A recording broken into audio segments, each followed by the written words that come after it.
ang libu-libong tilapia sa mahabang ihawan sa Tilapia Grilling and Cooking Contest sa Rambacan Festival ng Lamut, Ifugao noong April 8. Bahagi ito ng kapistahan at 67th founding anniversary ng bayan.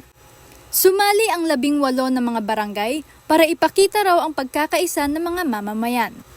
May 20 kilo na tilapia bawat barangay ang iniihaw at libreng nilantakan at ipinakain sa lahat ng mga dumalo sa pagtitipon. May 8 kilo naman na tilapia ang niluto sa nais na recipe ng mga kalahok maliban pa sa 10 kilo na kanin. Nagtulungan sa pag-iihaw at pagluluto ang mga kalahok na ikinasaya ng mga manonood. May mga gulay rin nakasama sa mga inihandang pagkain maliban sa tilapia. Sikat ang lamot sa produksyon ng tilapia sa Ifugao maliban sa Alfonso Lista at Aguinaldo na pare-parehong malapit sa Magat Dam sa Isabela.